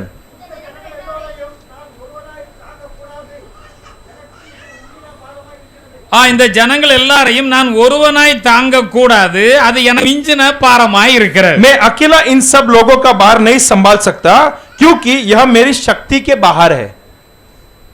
எல்லாரும் நம்முடைய வாழ்க்கையில ரொம்ப கவனமா இருக்க வேண்டும் தான் இது இங்கே பதிவு செய்யப்பட்டிருக்கிறது. हम सब अपनी जिंदगी में सावधानी से रहना, इसलिए ये बातों यहाँ पर लिखा है। மோசே பக்தன் சாதாரண ஆள் அல்ல. मूसा भक्त साधारण व्यक्ति ஆண்டவர் नहीं, என்னது, மோசே என்னுடைய வீட்டில் எங்கும் உண்மை உள்ளவன். और मूसा अपने घर में सारे जगह पे सच्चाई से रहने वाला व्यक्ति।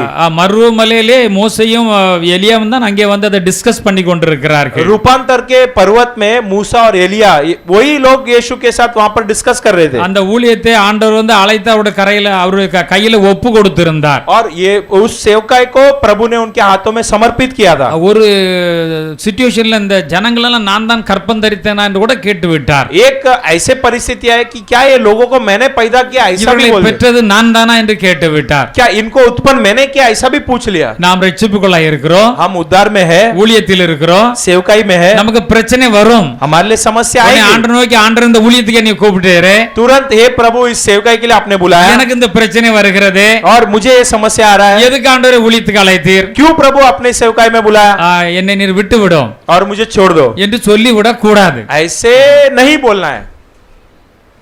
ரொம்ப கவனமாக இருக்க வேண்டும். बहुत सावधानी से रहना है। ஒரு சிச்சுவேஷன் வர அந்த ஜனங்கள் எல்லாரும் அவருக்கு ஏராளமான தொல்லைகளை கொடுத்தார்கள். एक परिस्थिति आती है, लोग बहुत दबावट देते हैं। அவர்கள் கேட்டார்கள், वे लोग ने पूछा, எங்களுக்கு இறைச்சி தாங்க, हम लोग को जो मांसाहारी दो, எங்களுக்கு சாப்பிடணும். हमको खाना है। பார்த்தா கிட்டத்தட்ட 20 லட்சம் ஜனங்கள் இருக்கிறார்கள். 20 लाख लोग है, காலாட்கள் மட்டும் 6 லட்சம். और जो नर लोग सिर्फ 6 लाख। வேத பண்டிதர்கள் எழுதி பார்த்தா கிட்டத்தட்ட 60 லட்சம் பேர் இருந்திருப்பார்கள் என்று எழுதி வைத்திருக்கிறார்கள். और बाइबल के साइंटिस्ट लोग कहते हैं कि कम से कम 60 लाख के आसपास लोग रह सकते எகிப்திலிருந்து இவர்கள் புறப்பட்டு போகின்ற பொழுது हैं। मिस्र से निकलते समय பல ஜாதி மக்கள் நம்ம இதுதான் சான்ஸ் இவங்களோட சேர்ந்தே போய் விட்டார்கள். दूसरे जाति वाले लोग भी यही मौका करके अपने इजरायली के साथ वो लोग भी बाहर आ गया। இவர்கள் அங்கே கேட்கிறார்கள், ये लोग पूछते हैं எங்களுக்கு இறைச்சி எங்கே இருந்து எங்களுக்கு இந்த ஜனங்கள் எல்லாரும் கொடுக்கிறதுக்கு இறைச்சி எங்கே இருந்து வரும் என்று இவரே கேட்கிறார். और ये पूछ रहे कि अभी मांस चाहिए खाने के लिए, इतने लोगों के लिए किधर से मांस आएगा। இவெல்லாம் எங்களுக்கு இறைச்சி ஒண்ணு அழுகுறாங்க. और नॉनवेज चाहिए करके रो रहे हैं। அப்பதான் இவர் ஆண்டவர்ட்ட கேட்கிறார், तब ये लोग प्रभु से पूछता है, ஆண்டவரே இந்த ஜனங்களுக்கு எல்லாம் நான் எங்க இருந்து இறைச்சி हे கொடுப்பேன்? प्रभु मैं इतने सारे लोग के लिए मांसाहारी खाना कहां से लाऊं। வந்து இறைச்சி கொடுப்பு எனக்கு இறைச்சி கொடு என்று ஜனங்கள் என்னை பார்த்து அழுகிறார்களே. और मुझे मांसाहारी खाना दो करके लोग मुझे आकर देखकर रो रहे हैं। இந்த அதான் சொல்ல, இந்த ஜனங்கள் எல்லாரும் நான் ஒருவனாய் தாங்க கூடாது. और इस लोगों सारे को मैं अकेला नहीं संभाल सकता। எனக்கு பார்த்தா மிஞ்சின பாரமா இருக்கிறது और ஆண்டவரே. ये मेरे लिए एक बड़ा बोझ है प्रभु। அப்பவும் திருப்பியும் கேட்கிறாரு, वापस पूछता है, உம்முடைய கண்களில் எனக்கு கிருபை கிடைத்ததானால் अगर आपकी नजर में मुझे दया मिली तो இப்படி எனக்கு செய்யாமல் ऐसा मत कीजिए, என் உபத்திரவத்தை நான் காணாதபடிக்கு मेरा उपद्रव को मैं न देखूं। ஊழியத்துக்கு அழைத்து விட்டீர். सेवकाई में बुला लिया, ஏராளமான உபத்திரவமா இருக்கிறது. बहुत तकलीफ है, இதுவரையிலும் கடத்தி கொண்டு வந்து விட்டேன். अब तक मैंने इन लोग को लेकर आया, நீர்கள் நடத்தி கொண்டு போய் என்று சொன்னீர். आपने कहा कि इनको अगुवाई करना। கொடுக்க தொல்லை என்னால தாங்க முடியவில்லை. ये लोग जो परेशानी मुझे दे रहे मैं இந்த संभाल नहीं ஜனங்களை सकता। நானா கற்பம் தரித்தேன். इस लोगों को क्या मैंने पैदा இந்த किया? ஜனங்களை நானா பெற்றேன். इस लोगों को क्या मैंने पैदा நீ किया? தானே அழைத்து கொண்டு போக சொன்னீர். आपने ही तो कहा मुझे इनको अगुवाई करो। இது என்ன ஒரு ஆளால தாங்க முடியாத ஆண்டவரே? मुझसे अकेला ये नहीं हो இது सकता। எனக்கு மிஞ்சின பாரமா இருக்கிறது. ये मेरे लिए अपार बोझ है।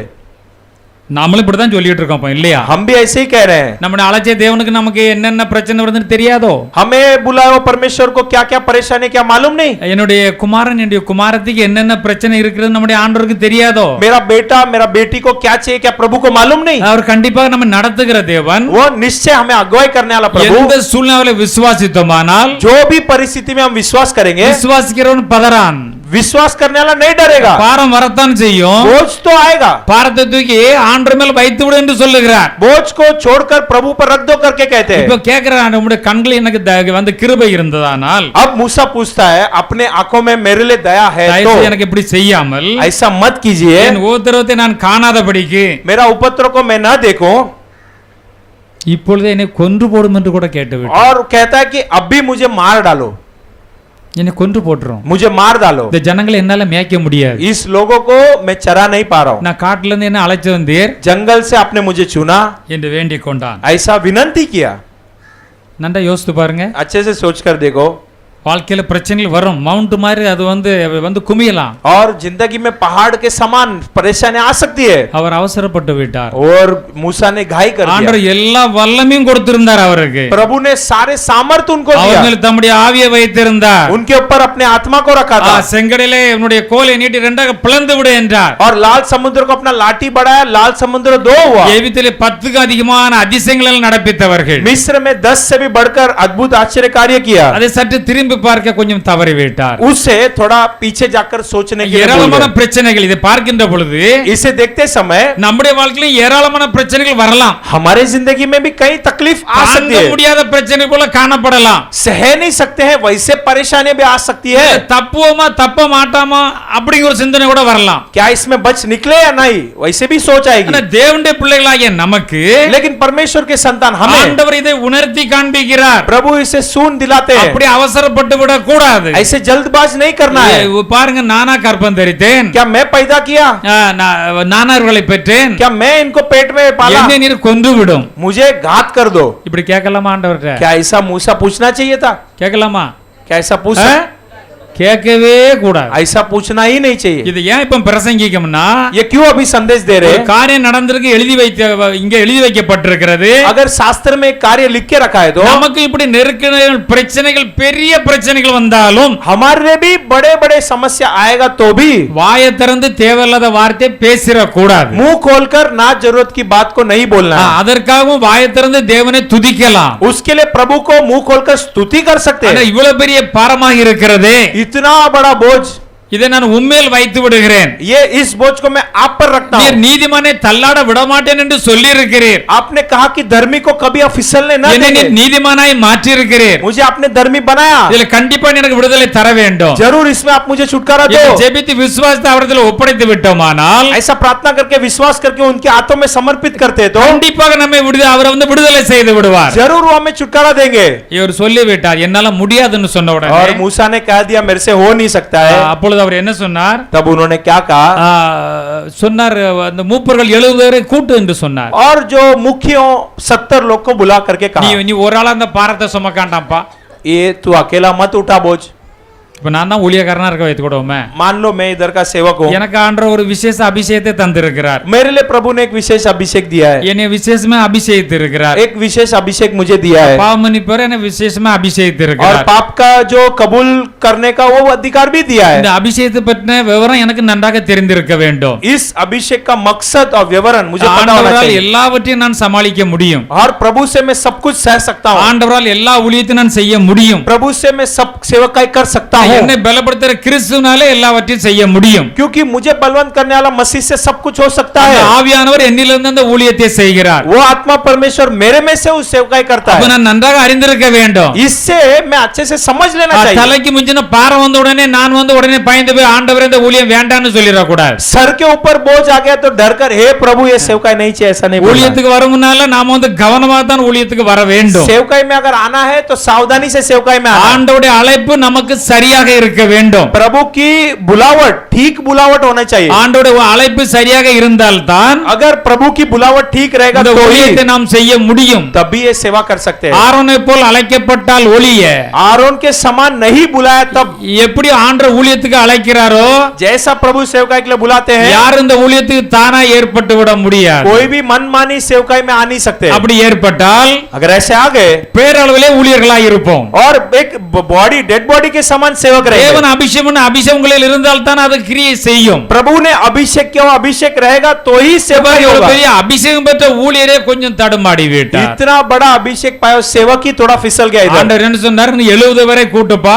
प्रभु ने कहा 70 मुखियों को बुला। நீ இப்ப சொல்லிவிட்ட இந்த பாரத்தை ஒரு நாள தாங்கவே முடியாது. तूने कह दिया कि अकेला बोझ नहीं संभाल पा रहा है। நான் இது எப்படி தாங்க முடியும்? ये कैसे मैं संभालूं? அப்படி சொன்னா கூட பரவாயில்ல. ऐसा भी बोल இந்த सकता था। ஜனங்களை நானா கற்பம் தரித்தேன். ये लोगों को क्या मैंने पैदा किया? இந்த ஜனங்கள் நானா பெற்றெடுத்தேன். क्या ये लोगों को मैं मेरे पेट से पाला? ஒரு காரியம் செய்யும், एक कार्य करो, போதும் ஊழியம் பார்த்தது போதும், सेवकाई किया बस हो गया, என்னை கொன்னு போட்டுரும். मुझे मार डालो। இப்படி சொல்லலாமா? ऐसा बोल सकता है क्या? நீங்களும் வாய் திறந்து சொல்லு, ஆண்டவரே என்னை கொன்னுரும். आप भी बोलते रहेंगे कभी कभी मुझे मार डालो, उठा யார் लो। அப்படி சொல்லியிருக்கீங்களா? क्या किसी ने कहा है? இன்னைக்கு அறிக்கை பண்ணி விட்டுருங்க. என்ன ऐसा कहा होगा तो कबूल நான் करके எதுக்கு छोड़ो। ஆண்டவரே வாழணும்? मैं क्यों जिंदा रहना चाहिए? நீ என்னை ரட்சித்திருக்கிறீர், मुझे उद्धार किया, இப்படி ஆலயத்தில் வைத்திருக்கிறீர், मुझे मेरे मवन में रखा, எனக்கு பிரச்சனை வந்துட்டது. लेकिन मुझे समस्या आ गया। நம்ம செத்துட்டோம்னா பிரச்சனை முடிஞ்சிருமா? मैं मर गया तो अच्छा हो जाएगा? உலகத்துல பிரச்சனை ஒரு நாள் முடிய போறது இல்ல. इस संसार में समस्या कभी खत्म होने वाली அது नहीं है। அலைகள் ஓய்வது இல்லை. जैसे समुद्र के लहर शांत नहीं होती है, அப்படின்ன மாதிரி அலைகள் போல வந்துகிட்டே தான் இருக்கும். वैसा समुद्र के लहर के समान समस्या बार எல்லா बार आते रहेगी। பிரச்சனைகளும் வந்து கொண்டே தான் இருக்கும். समस्या बार बार आते ஆனா रहेगी। ஆண்டவர் ஜீவனுள்ள தேவன் நம்மோட இருக்கிறார். लेकिन जीवित परमेश्वर अपने साथ है, வல்லமையுள்ள தேவன் நம்மோட இருக்கிறார். सामर्थ्य परमेश्वर अपने साथ है, அற்புதமான தேவன் நம்மோட இருக்கிறார். अद्भुत परमेश्वर अपने साथ है, அதிசயங்களே தேவன் நம்மோட இருக்கிறார். आश्चर्यकरम परमेश्वर अपने साथ நம்முடைய है। விசுவாசத்தை பார்த்து கொண்டே இருக்கிறார். हमारे विश्वास को ध्यान से देखते रहते இவர் हैं। 70 பேரை கூட்டினார். 70 मुखियों को बुलाया। அப்ப இந்த ஊழிய பாரத்தை இந்த 70 பேருக்கு ஆண்டவர் கொடுக்கிறார். अब ये सेवकाई का बोझ को प्रभु बांट कर देते हैं। இப்பொழுது நீங்கள் வாசிக்கலாம், 17ஆம் வசனத்தை வாசிக்கலாம். 11 अध्याय 17 पढ़िए। அப்பொழுது நான் இறங்கி வந்து அங்கே உன்னோட பேசி நீ ஒருவன் மாத்திரம் இந்த ஜனங்களின் பாரத்தை சுமக்காமல்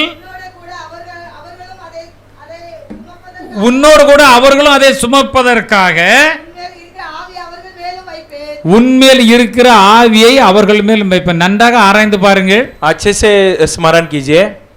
நீ ஒரானோ செமக்காண்டாம்பா तू अकेला मत इतना बड़ा बोझ उठा என்னை கொன்னு போட்டுன்னு சொல்ல நீ ஆண்ட வந்து கேட்டுட்ட तू अभी मुझे घात करो करके मेरे से मांग நான் लिया யெகோவா சர்வ வல்லமை உள்ள தேவன் मैं यहोवा सर्वशक्तिमान என்னால் प्रभु செய்யக்கூடாத அதிசயமான காரியம் ஒன்று உண்டோ क्या ऐसे कुछ कार्य है जो मेरे से नहीं हो सकता இந்த அளவுல பயந்து விட்டபடியினால் और इतना डर गया मूसा इससे। 70 பேரை நான் ஊழியத்துல வந்து உங்களை இது பண்ண போகிறேன் अब 70 लोग को इस सेवकाई में बांटने वाले இப்ப என்ன சொன்னேன் சொல்லுங்க 70 பேரை 70 लोगों को இந்த ஊழியத்துல உன்னோட இணைக்க போறேன் सेवकाई में जुड़ाने वाला हूँ ஆண்டவர் அப்படியே அதிகாரம் கொடுத்து விடவில்லை प्रभु ने ऐसे अधिकार नहीं दे दिया ஆண்டவர் நான் இறங்கி வருவேன் प्रभु बोले कि मैं उतर कर आऊंगा அந்த ஜனங்களை வந்து உன்னோட கூட ஊழியம் செய்ய வைப்பேன் उस लोगों को तेरे साथ सेवकाई करने रखूंगा உன்மேல் இருக்கிற ஆவியை அவர்கள் மேலும் வைப்பேன் तेरे ऊपर जो आत्मा है उसी आत्मा हालेलुया हालेलुया இவ்வளத்தையும் தாங்கிறதுக்குள்ள ஆவியை நான் உனக்கு தான் தந்திருக்கிறேன் ये सब संभालने वाला आत्मा मैंने तुझे दिया हूँ நீ இப்ப பயப்பட்டபடியினால तू अभी डर गया इसलिए நீ ஒரு எல்லைக்கே வந்து விட்டாய் तू एक सीमा पार कर दिया என்னை கொன்று போட்டு விடுன்னு வந்து விட்டாய் मुझे घात करो कह दिया இப்ப பாரு நான் என்ன செய்கிறேன் பார் देखो अब मैं क्या करूंगा இந்த 70 பேர் வந்தாலும் 70 लोग आएंगे तो உன்னிடத்துல இருக்கிற ஆவி எடுத்து தான் அவங்க மேல வைக்க போறேன் तेरे अंदर का आत्मा को उठाकर ही बांट कर देने वाला। 25 वசனத்தை வாசிக்கலாம் वचन 25 को पढ़ सकते हैं। கர்த்தர் மேகத்திலே இறங்கி அவனோட பேசி மோசையோட பேசி அந்த மோசையின் மேல் இருந்த ஆவியை எடுத்து அந்த 70 பேரும் வைத்தார் तब यहोवा बादल में होकर उतरा। நன்றாக பாருங்கள் अच्छे से देखिए உங்களுக்கு விசேஷத்தை ஒரு அழைப்பு ஆண்டவர் கொடுத்திருப்பார் और आप लोग को एक विशेष बुलावट प्रभु ने दिया ரட்சிக்கப்பட்ட होगा। எல்லாருக்கும் தேவனாய் கர்த்தர் தேவனுடைய ஆவியை கொடுத்து பரிசுத்தாவை கொடுத்திருக்கிறார் उद्धार पाए हुए सभी को परमेश्वर ने एक विशेष आत्मा दिया உங்களுக்கு है விசேஷமா தேவனாய் உங்களோட இருக்கிறார் और विशेष तौर से प्रभु आपके संग है। என்னால இதை தாங்க முடியவில்லை ஆண்டவர் என்று சொல்லி வாயை விட்டு எதையாவது பேசிவிடக் கூடாது आप ये नहीं बोलना है हे प्रभु मेरे से हो नहीं रहा है, मेरे से संभाल नहीं पा रहा हूँ। அப்போ ஆண்டவர் சொல்றது என்ன என்றால் प्रभु क्या कहते हैं? உன்னை நான் அழைத்திருக்கிறேன் तुझे मैंने बुलाया, உன்னை ரட்சித்திருக்கிறேன் तुझे मैं उद्धार किया உனக்கு ஒரு ஆவி விசேஷமான ஆவி உனக்குள்ளாக வைத்திருக்கிறேன் और तुझ में एक विशेष आत्मा में रखा हूँ। அது 60 லட்சம் இல்ல பல கோடி கணக்கில் இருந்தாலும் और वो 60 लाख नहीं करोड़ के हिसाब से लोग रहेगा நீ तो எல்லாரும் கண்ட்ரோல் பண்ண முடியும் सबको तू ताबे में ला सकता है, என்ன செய்ய முடியும் நீ கண்ட்ரோல் பண்ண முடியும் ताबे में ला सकता है। ஆண்டவர் நம்மை வைத்திருக்கிறார் என்றால் अगर प्रभु ने हमें रखा है அந்த तो அபிஷேகத்தை நம்ம வைத்திருக்கிறார் என்றால் अगर उस अभिषेक अपने में है तो எத்தனை கூட்டம் திரண்டு வரட்டுமே कितना भी बड़ा झुंड आ जाए, ஆவியார் நம்மிலிருந்து பேசுகின்ற பொழுது அத்தனை பேரும் அடங்கி நிற்பார்கள் आत्मा परमेश्वर से हम बातें करेंगे तो उतना लोग भी शांत हो जाएंगे। அவர்கள் அளவுக்கு மீறி பேசினார்கள் என்றால் अगर कुछ लोग ये सीमा से बाहर बात किए तो அதையும் கர்த்தர் வானத்திலிருந்து பார்த்து கொண்டே இருப்பார் उसे भी प्रभु आकाश से देख रहे இந்த हैं। தாசனிடத்தில் நீங்கள் போகிறது என்ன मेरे दास के पास तुम क्यों खड़े रहते நீங்கள் हो நிதானமாய் பேசவில்லை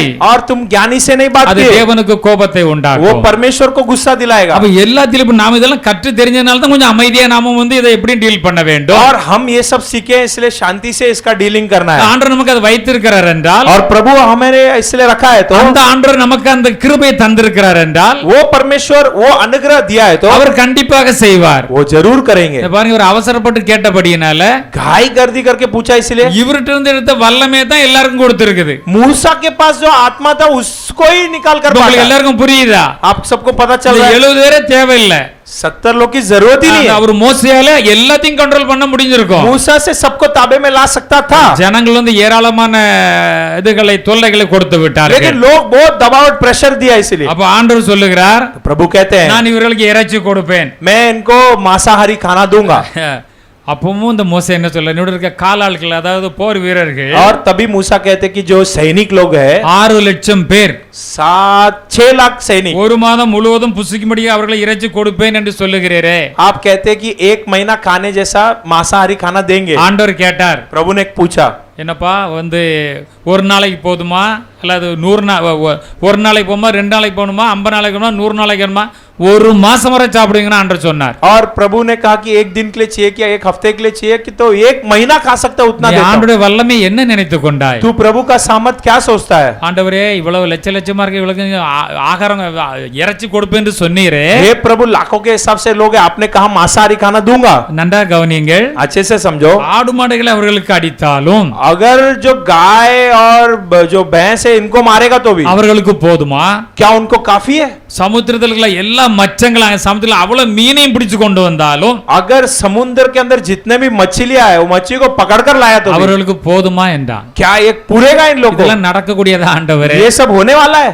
இப்ப பாருங்க, அவர் பெரிய பெரிய பக்தன். அவர் வந்து பெரிய அவர் ஆண்டவர் கூட இருக்கக்கூடிய பக்தன். देखो परमेश्वर के साथ रहने वाला एक बड़ा भक्त है. ஆனா அவன் இந்த பைபிள்ல எழுதி வைத்திருக்கிறார். और ये सब बाइबल में लिखकर रखा है. ஜனங்களுக்கு கொடுத்த தொல்லை, लोग ने दिया हुआ प्रेशर, அவர்களுக்கு ஏற்பட்ட பிரச்சனை, उनको आया हुआ समस्या, இனி என்ன செய்ய முடியும்? क्या कर सकते हैं? எதுவுமே செய்ய முடியாதா? कुछ भी नहीं कर सकते. அப்படிங்கிற ஆண்டவர் பேசுகின்ற பொழுது, तब प्रभु बात करते समय, ஆனா கர்த்தர் அழைத்த தேவன் பொறுமையா இருக்கிறார். लेकिन बुलाया हुआ परमेश्वर शांत है. அதற்கு கர்த்தர் उसके लिए परमेश्वर மோசேயை நோக்கி, मूसा को देखकर, கர்த்தருடைய கை குறுகி இருக்கிறதோ, क्या परमेश्वर की हाथ छोटा हुई? நீ என்ன நினைச்சுக்கிட்டப்பா? तू क्या सोचता है? கர்த்தரை சாதாரண நினைச்சுக்கிட்டியா? प्रभु को साधारण सोचता है. என் வார்த்தையின்படி நடக்குமோ நடவதோ என்று நீ இப்பொழுது காண்பாய். मेरे शब्द होता है कि नहीं होता है अब तू देखेगा. அப்பதான் ஆண்டவர் என்ன செஞ்சாருன்னா, तब परमेश्वर ने क्या किया? அவர் சொன்னார், நீங்க ஒரு மாசம் இல்ல, நீங்க வந்து ஒரு வாரம் இல்ல, 2 வாரம் இல்ல, ஒரு மாசம் வரல சாப்பிடுவீங்க. और तुम लोग एक दिन नहीं, एक हफ्ता नहीं, एक महीना मांसाहारी खाना खाओगे. ஆண்டவர் அப்படி ஒரு சின்ன காற்று கடல் மேல அனுப்பினார். परमेश्वर ने एक हवा को समुद्र के ऊपर फैलाया. அவர் சர்வ வல்லமையுள்ள தேவன், वो யெகோவா सर्व தேவன். शक्तिमान यहोवा परमेश्वर. அந்த காற்று கடல்ல இருந்த காடைகளை அடித்து கொண்டு வந்தது. और उस हवा जो है समुद्र के जो जानवरों को मार डाला. அதை அங்கே கொண்டு வந்து குமித்தது. और वो आकर एक झुंड बनकर इकट्ठा हो गई. அப்பொழுது கர்த்தரிடத்தில் புறப்பட்ட ஒரு காற்று, परमेश्वर से निकला हुआ एक हवा, சமுத்திரத்திலிருந்து காடைகளை அடித்து கொண்டு வந்து, और समुद्र में जो जानवर है उसको मारकर, இல்ல எங்க பாளையம் இறங்கி இருக்கிறார்கள் அல்லவா, अब जहां पर ये लोग ठहरे हैं वहां पर ஒரு நாள் பிரயாணம், एक दिन का ट्रैवल, ஒரு நாள் பிரயாணம் மினிமம் வந்து 20 கிலோமீட்டர். और एक दिन अगर यात्रा करेंगे सपोज चल के तो कम से कम 20 किलोमीटर होगा. அந்த பக்கம் 20 கிலோமீட்டர், उस तरफ 20 किलोमीटर, இந்த பக்கம் 20 கிலோமீட்டர், पीछे 20 किलोमीटर, அங்கே அப்படி ஒரு நாள் பிரயாணம், அந்த பக்கம் இந்த பக்கம் ஒரு நாள் பிரயாணம் மட்டும். उस तरफ इस तरफ एक दिन का यात्रा के डिस्टेंस. தரையில வந்து இப்படி 2 முழம் உயரத்துல காடைகள் வந்து குமிச்சாச்சு. और जो जमीन में 2 फीट, अच्छा बहुत ऊपर तक उतना जानवर का मांसाहारी आ गया. ஆண்டவர் கொடுத்துட்டாரே, ஒண்ணு எடுத்து சாப்பிடணும் பார்க்கல. और लोग चलो प्रभु ने दे दिया एक एक खाएंगे ऐसा नहीं. அவ்வளவு அவசரம் அவங்களுக்கும். उतना घाई है उनको. அப்பொழுது ஜனங்கள் எழுப்பி அன்று பகல் முழுவதும் और लोग जाकर दोपहर भर 12 மணி நேரம் அள்ளி அள்ளி குமிச்சிருக்காங்க அவங்களுக்கு கூடாரத்துல. 12 घंटा अपने अपने घर में जाकर रखे, தூங்கல, सोए भी नहीं. தூங்கிட்டா செஞ்சிடலாம். அன்னைக்கு ராத்திரி முழுதும் 2 அள்ளி அள்ளி கொண்டு குமிச்சிருக்காங்க. रात भर जाकर जो प्रभु ने दिया उस मांसाहारी खाना को रखा. மறுநாள் முழுதும் காடைகளை சேர்த்து இருக்கிறாங்க. अगला दिन भी जमा किया, எல்லாம் சேர்த்து அங்க குமிச்சு வைத்தார்கள் பார்க்கிறோம். जमा करके अपने अपने घरों में रख दिए. ஆண்டவர் நினைச்சப்ப என்ன செய்ய முடியாது? प्रभु ने सोचा वो क्यों नहीं हो सकता. கொடுங்கள் அப்பொழுது கொடுக்கப்படும் ஆண்டவர் எழுதி இருக்கிறாரு. और प्रभु ने लिख कर रखा है दो तब तुम्हें दिया जाएगा. கொஞ்சம் கொடுத்தா 100 மடங்கு தருவோம்னு சொல்லி இருக்கிறாரு. प्रभु ने कहा कि 200 गुना रिटर्न आएगा. நிறைய காரியத்தை விசுவாசிக்கிறது இல்ல. ये लोग विश्वास नहीं करते. ஒரு காத்த கடல் மேல ஆண்டவர் விட்டாரு. सिर्फ प्रभु ने एक हवा को भेजा समुद्र पे. 40 கிலோமீட்டர் வந்து நீளத்துல 2 முழம் உயரத்துல குமிச்சு வச்சாச்சு. 40 किलोमीटर तक मांसाहारी जमा हो गए. எதுக்கு இறைச்சி வேணும்னு அழுதீர்கள்? क्यों तुम मांसाहारी खाना चाहिए ஒரு करके நாளா रोया? 2 நாளா 5 நாளா 10 நாளா வந்து என்ன நீங்க ஒரு மாசம் முழுவதும் சாப்பிடுங்க. एक दिन 2 दिन एक हफ्ता लो, एक महीना खाओ. அப்ப ஆண்டு ஹalleluya, हालेलुया. சர்வ வல்லமையுள்ள தேவன். सर्वशक्तिमान प्रभु. இதிலிருந்து நாம் என்ன கற்றுக்கொள்ளுகிறோம்? इसमें से हम क्या सीखते हैं? நாம் ரட்சிக்கப்பட்டிருக்கிறோம். हम उद्धार तो पाए. பிரச்சனை வந்த உடனே நம்ம வந்து இந்த விசுவாச வாழ்க்கை விட்டு போயிரலாமா? समस्या आते ही तो क्या इस विश्वास की जिंदगी से बाहर हट जाना है? இந்த உலகத்துமாய் வாழ்ந்துடலாமா? क्या इस दुनिया के समान जीना है? பழைய பாவ வாழ்க்கைக்கு போய் விடலாமா? क्या पुरानी पाप की जिंदगी में जाना எப்படி है? ஜீவித்து விடலாமா? क्या कैसे भी जीना है? அதற்கு நாம் ஒருபோதும் போய்விடக் கூடாது. कभी उसके लिए अपने आप को अर्पण न அதை करें. தேவனாய் கர்த்தர் விரும்புகிறது இல்லை. उसे प्रभु नहीं चाहते. எந்த சூழ்நிலை வந்தாலும் कौन सा भी परिस्थिति நம்முடைய में। தேவன் அற்புதம் செய்கிற தேவன், हमारा प्रभु अद्भुत करने वाला அதிசயங்கள் प्रभु, செய்கிற தேவன். आश्चर्य करने वाला அவரை प्रभु, பற்றி கொண்டோமானால் उनको पकड़ लेंगे நம்முடைய तो வாழ்க்கையில அதிசயங்கள் அற்புதங்களை அவர் செய்வார். हमारी जिंदगी में आश्चर्य काम जरूर करेंगे. அவர் பல அற்புதங்களை அவர் நமக்காக செய்கிற தேவன். कई अद्भुत को हमारे लिए करने वाला प्रभु. அப்படி இருந்த போதிலும் மோசேயுடைய வாயில அவிசுவாசமான வார்த்தைகள் வந்து விட்டது. अगर ऐसे होने के बावजूद मूसा के मुंह से अविश्वास की शब्द आ गया, பின்னால் நமக்காக எழுதி வைக்கப்பட்டுள்ளது. उसके बाद हमारे लिए लिख कर रखा है. அவிசுவாசம் கொண்டாலும் நான் என்னென்னலாம் அதிசயங்களை செய்தேன். और अविश्वास आया तो भी मैं क्या क्या कार्य நீங்கள் किया. அவிசுவாசம் கொள்ள கூடாது. आप लोग अविश्वास न होना है. ஆண்டவருக்கு கோபத்தை உண்டாக்க கூடாது. प्रभु को गुस्सा न दिलाना है. ஆண்டவர் உங்களுக்கு நன்மை செய்வார் என்று எழுதி வைக்கப்பட்டுள்ளது. प्रभु तुम्हारे लिए भलाई करेंगे ऐसा लिखा है. அதான் புதிய ஏற்பாட்டு பக்தர்கள் எழுதுகின்ற பொழுது नए करार के भक्त लिखते समय அங்கே என்ன எழுதப்பட்டிருக்கு என்றால், நீங்கள் ஒன்றுக்கும் கவலைப்படாமல் கவலைப்படாமல் और तुम किसी की चिंता मत करो। நீங்கள் பிலிப்பியர் 4ஆம் அதிகாரம் 6ஆம் 7ஆம் வசனத்தை வாசிக்கலாம். फिलिपियों 4 अध्याय 6-7 6वां 7वां वचन। நீங்கள் ஒன்றுக்கும் கவலைப்படாமல் நீங்கள் ஒன்றுக்கும் கவலைப்படாது. சின்ன காரியமா இருக்கட்டும் பெரிய காரியமா இருக்கட்டும் தலைமிஞ்சு போற நீ ஒன்றுக்கும் கவலைப்படாமல் எல்லாவற்றையும் குறித்து உங்கள் விண்ணப்பங்களை சோத்திரத்தோடு கூடிய ஜெபத்தினாலும் வேண்டுதலினாலும் தேவனுக்கு தெரியப்படுத்துங்கள். தேவனிடத்துல ஜெபம் பண்ணுங்கள். அப்பொழுது எல்லா புத்திக்கும் மேலான தேவ சமாதானம், யாருமே அதை புரிந்து கொள்ள முடியாத அவ்வளவு அற்புதமாய் அதிசயமாய் புத்திக்கு மேலான தேவ சமாதானத்தை உங்கள் இருதயங்களையும் உங்கள் சிந்தைகளையும் கிறிஸ்து இயேசுவுக்குள்ளாக காத்துக்கொள்ளும். பாருங்க, அப்ப நமக்கு ஆண்டவர் நமக்கு என்ன பாடம் சொல்லி கொடுத்திருக்கிறார்? प्रभु ने हमें क्या शिक्षा दिया है? நீ ஒன்றுக்குமே கவலைப்பட வேண்டாம். किसी भी बात की चिंता मत करो। எல்லாவற்றையும் குறித்து உங்கள் விண்ணப்பத்தை நீங்கள் ஆண்டவருக்கு மாத்திரம் சொல்லுங்கள். हर एक बातों के तुम्हारे निवेदन प्रभु से प्रार्थना में कह दो। நீங்கள் முறுமுறுக்காதீர்கள், कुटकुटाओ मत, கவலைப்படாதீர்கள், चिंता मत करो। பாரத்தை என் மேல் வைத்துருந்து நான் சொல்லி இருக்கிறேன். बोझ को मेरे ऊपर रख दो करके कहते हैं। நிச்சயமா உங்களுக்கு சமாதானத்தை தருவேன், निश्चय शांति உங்களுக்கு दूंगा, சந்தோஷத்தை தருவேன், खुशी दूंगा, உங்களுக்கு விடுதலை தருவேன், छुटकारा दूंगा। நிச்சயமா உங்கள் வாழ்க்கையில வெற்றி உண்டு என்று ஆண்டவர் சொல்லுகிறார். निश्चय तुम्हारी जिंदगी में जीत है।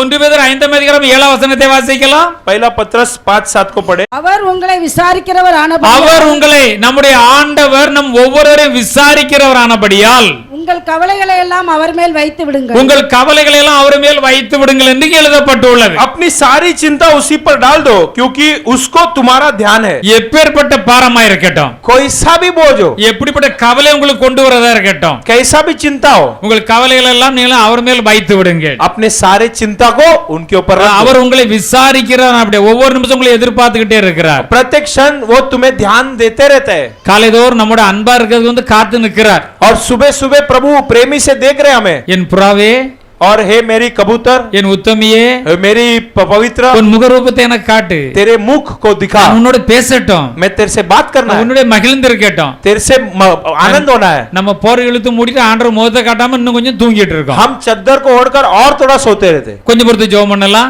बाद में प्रार्थना கொஞ்சம் करेंगे, பொறுத்து ஜெபம் பண்ணலாம், बाद में प्रार्थना கடைசில करेंगे, ஜெபம் பண்ணாமே போய் விடுகிறார்கள். आखिर में प्रार्थना ही नहीं करते। நம்ம ஆசீர்வதிக்க வந்த தேவன் हमें आशीष करने आओ प्रभु, அவர் துக்கத்தோடு கடந்து செல்வார். दुख के साथ चला என் जाए। பிள்ளை ஆசீர்வதிக்க வந்தேன்.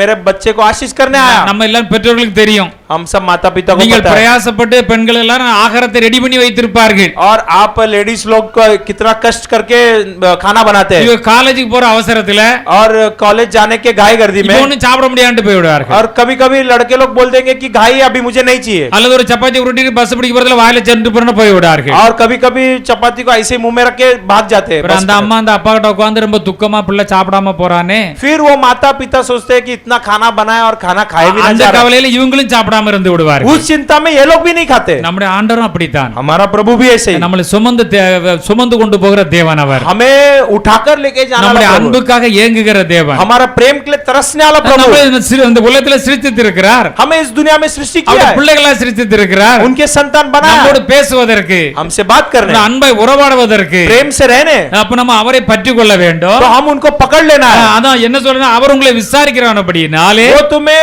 पूछताछ करता है, इसीलिए உங்கள் கவலைகளை அவர் மேல் வைத்து விடுங்கள். अपनी चिंता को उस पर डाल दो। ஆங்கிலத்தில் பார்த்தா உங்கள் கவலைகளை தூக்கி அவர் மேல போட்டுருங்கன்னு தான் ஆண்டவர் और சொல்லுகிறார். प्रभु कहता है कि तुम्हारा सारा बोझ को उनको डाल दो। இந்த பக்தர் இதை அறிந்தபடினால அப்படி எழுதி வைத்திருக்கிறார்கள். ये भक्त लोग जाने हैं इसलिए ऐसा लिख कर रखे हैं। நீதிமொழிகள் 3ஆம் அதிகாரம் 5ஆம் வசனத்தில் பார்த்தோமானால், नीति वचन 3 अध्याय 5-6 में, வாசிக்கலாம். நீதிமொழிகள் 3ஆம் அதிகாரம் 5ஆம் 6ஆம் வசனங்கள். नीति वचन 3 अध्याय 5वां-6वां वचन। உன் சுய புத்தியின் மேல் சாயாமல் உன் முழு இருதயத்தோடு கர்த்தர் மேலே நம்பிக்கையா இருந்து உன் வழிகளெல்லாம் நீ அவரை நினைத்துக்கொள், அப்பொழுது அவர் உன் பாதைகளை तू செவ்வாய்ப்படுத்துவார். अपनी समझ का सहारा न लेना, वरन संपूर्ण मन से यहोवा पर भरोसा रखना, उसी के कारण सब काम करना, तब वह तेरे सीधा मार्ग निकालेगा। அப்ப எந்த ஒரு பிரச்சனை நம்ம சுய புத்தியில சாஞ்சிட கூடாது. कौन सा भी समस्या हो, खुद के समझ में नहीं हम डिपेंड रहना நம்ம है। சுய புத்தியில இறங்கிட்டோம்னு வச்சுக்கிடுவோம், अपने समझ में अगर हम उतर गए तो கையில கிடைக்க தூக்கி எங்கேயாவது எரிஞ்சிருவோம். जो हाथ में आता है उसे हम फेंकेंगे துடின்னு உடனே தூக்கி என்னதான் தூக்கி உடைச்சிருவோம். और हम जो है तोड़ देंगे कुछ। ஏன்னா நமக்கு கோபம் அதிகமா வந்துரும் क्योंकि हमारे लिए गुस्सा ज्यादा आता உங்க है। சுய புத்தி மேல சாராதங்க अपने खुद के बुद्धि के ऊपर मत सहारा लो, அப்படி சாராமல் உங்க சுய புத்தி மேல சாராமல் अपने खुद के बुद्धि का सहारा मत நீங்க लो, ஆண்டவர் மேல் உங்கள் முழு நம்பிக்கை வையுங்கள் प्रभु के ऊपर अपने सारा भरोसा रखो। ஆண்டவர் மேல் நீங்க நம்பிக்கை வைக்கின்ற பொழுது प्रभु के ऊपर भरोसा रखते அவர் समय கண்டிப்பா உங்களை பாதுகாத்துக் கொள்வார் என்றுதான் எழுதப்பட்டுள்ளது वो जरूर तुम्हें संभालेगा। ஆனபடினால் நாம நான் ரொம்ப கவனமா இருக்க வேண்டும் इसलिए बहुत सावधान रहना है, நம் சுய புத்தின் மேல் ஒருபோதும் சாய்ந்து விடக் கூடாது अपने खुद के बुद्धि के ऊपर कभी नहीं रहना है। முழு இதயத்தோடு நாம் கர்த்தரில் விசுவாசமா இருக்க வேண்டும் पूरे हृदय से प्रभु पर विश्वास करना है, அவரிலே நம்பிக்கையா இருக்க வேண்டும் उन पर भरोसा रखना நம் है, வழிகள் எல்லாம் அவரிடத்திலே நாம் ஒப்பு கொடுக்க வேண்டும் हमारे सारे मार्ग को समर्पण करना है, அவரே எப்போதும் நினைத்துக் கொண்டிருக்க வேண்டும் हमेशा प्रभु को सोचते रहना है। உங்கள் பாதைகளை அவர் செவைப்படுத்தி விடுவார் என்று எழுதப்பட்டுள்ளது अपने मार्ग को प्रभु सीधा करेगा, நமக்கு சரிப்படுத்தி விடுவார் என்று எழுதப்பட்டுள்ளது मार्ग सीधा कर देंगे। அருமையான தேவனுடைய ஜனமே हाँ प्रिय लोगों, கர்த்தர் மேல் உன் பாரத்தை வைத்து விடு यहोवा पर अपना बोझ को डाल, கண்டிப்பாக அவர் உன்னை जरूर ஆதரிப்பார் जरूर वो तुम्हें आशीष நீதிமான்களை करेगा। நம்மை ஒருபோதும் கைவிட மாட்டார் धर्मी को कभी फिसलने न देगा। அவர் சொந்த குமாரனை நமக்காக தந்தவர் अपने इकलौता पुत्र को हमारे लिए दिया हुआ அதை प्रभु, காட்டிலும் உலகத்தில் வேற பெரியது ஒன்றுமே இல்லை उससे बढ़कर इस दुनिया में और कुछ नहीं, அவன் எல்லாவற்றையும் நமக்கு தருவார் सब कुछ देंगे, சுகத்தை தருவார் चंगाई देंगे, பலத்தை தருவார் बल देंगे, ஐஸ்வர்யத்தை தருவார் संपत्ति देंगे, ஆசீர்வாதம் என்னென்ன கேட்குமோ அத்தனையும் தருவார் जो भी मांगेंगे मिलेगा, ஏனென்றால் அவரை நமக்காக கொடுத்து விட்டார் क्योंकि प्रभु ने यीशु को ही हमारे लिए दे दिया, நம்மை நீதிமான்களாக மாற்றி விட்டார் हमें धर्मी बना दिया, அவர் நம்மை விட்டு விலகுவதும் இல்லை वो हमें नहीं छोड़ेंगे, அவர் நம்மை கைவிடுவதும் இல்லை हमें नहीं त्यागेंगे। ஹalleluya हालेलुया। கர்த்தர் இயேசு கிறிஸ்துவினாலே प्रभु यीशु मसीह से நமக்கு ஜெயம் கொடுக்கிற தேவனுக்கு ஸ்தோத்திரம் हमें जीत देने वाला प्रभु को धन्यवाद। ஹalleluya हालेलुया। இவை எல்லாவற்றிலும் इस सबसे बढ़कर நம்மிடத்தில் அன்பு கூற நம்முடைய கர்த்தராகிய இயேசு கிறிஸ்துவினாலே हम के ऊपर प्रेम करने वाले प्रभु यीशु मसीह से முற்றிலும் ஜெயம் கொள்ளுவர்களாய் இருக்கிறோம் संपूर्ण जीत அப்ப पाएंगे। நம்ம ஜெயம் கொள்ளுகிற பார்ட்டி தான் हम जीत पाने वाला நமக்கு जात धर्म தோல்வியே है। கிடையாது हमको हार ही नहीं। ஹalleluya हालेलुया। இயேசு நாமத்தில் ஜெயம் பெறுவோம் यीशु के नाम से जीत पाएंगे கர்த்தர் அந்த வார்த்தைகளை और ஆசீர்வதிப்பார் प्रभु इस वचनों को आशीष करेंगे। ஹalleluya हालेलुया। ஹalleluya हालेलुया। ஹalleluya हालेलुया।